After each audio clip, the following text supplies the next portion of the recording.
Hey tropa, scooter kid ulit. Red over red marble effect sa front fender ng Click i125 oh.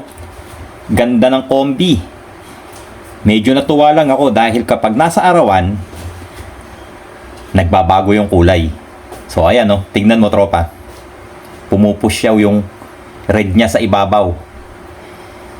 Watch mo yung buong video tropa para makuha mo technique kung paano ginawa at kung ano-anong kulay ng samurai paint ang ginamit natin dyan. Big shoutout sa Samurai Paint Philippines. Ito yung front fender natin ng Click i125. Brand new to mga tropa no. Kulay black. So ang gagawin natin dito, magliliha lang muna tayo. Gagamitan natin to ng number 800 na liha. Dry sanding lang mga tropa. Pagkatapos natin magliha, nilinis natin mabuti yan, sinabon natin, saka natin pinatuyo. Ngayon, nagbubuga na tayo ng primer mga tropa. Ang gamit natin, Surfacer UC H210. Tapos saka tayo nagbuga ng Celebration Red. Ang code ng Celebration Red S140. So ang ginawa natin dito mga tropa no, 2 to 3 coats na sa ganon, pantay na pantay at sarado yung Celebration Red natin. Then magma-marble effect na tayo. So katulad ng dati, gumamit tayo nilukot na plastic mga tropa. Tapos gagamitan din natin yan ng sparkling silver. So yung sparkling silver, i-spray lang natin dito.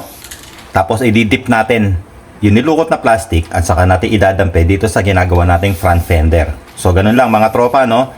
Actually basic na yan sa inyo. Ito na kasi yung pinakamadaling marble effect na ginagawa natin ano. Yung nilukot na plastic tapos idadampe o i-dip dito sa sparkling silver at saka idadampe dito sa ginagawa nating front fender.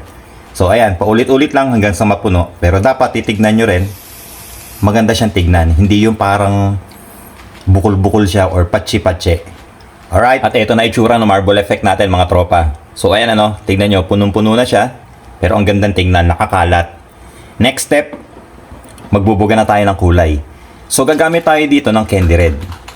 Ang candy red na ginagamit natin, ito yung Brilliant Red Y138.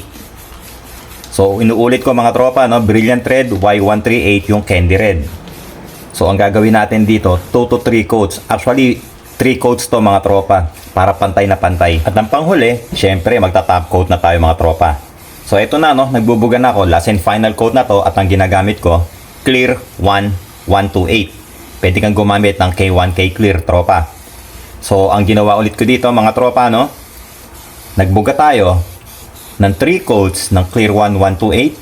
Tapos pinatuyo nating mabuti yan mga tropa maghapon, and then after nyang matuyo, nagliha tayo. Wet sanding number 800 ang ginamit natin, pinino nating maigi. Kaya eto ang ibinubuga natin, last and final coat. Wet application mga tropa, eto yung pagbuga ng clear na medyo madami, pero syempre tatansyahin mong mabuti yan para hindi naman masira, hindi lumuha or hindi tumulo. Alright mga tropa, tapos na itong project natin.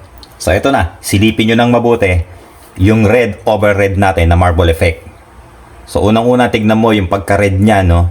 Ang ganda tropa. At yung kintab, maganda yung finish na nagawa natin. So ganun lang gumawa ng magandang finish kapag ka nagta-top coat. At meron ako ipapakita sa inyo mga tropa. Medyo nagulat ako dito. So eto na, yung kulay niya kapag nasa arawan. So tignan nyo, medyo nagbabago yung kulay. Pumupusyaw yung candy red, lumulutang ng bahagya yung sparkling silver. So kapag ka hindi naaarawan or wala sa liwanag, eto siya, yung red over red natin. At kapag ka naarawan, eto siya. O di ba? Ang ganda ng effect. So ayan mga tropa no, sana nagustuhan nyo itong vlog natin. Sana nakakuha na naman kayo ng idea kung paano gumawa ng red over red marble effect. So kombinasyon yan ng dalawang red na kinombo natin. Yung nasa ilalim, Celebration Red, and then yung nasa ibabaw na red, yun naman yung candy red. Pero syempre, yung candy red, magkakaroon lang ng effect yan kapag ka mayroong sparkling silver sa gitna. So, ayan. Pwede nyo nang gayahin yan mga tropa. Kita-kits ulit tayo next video. Ride safe palagi. Peace!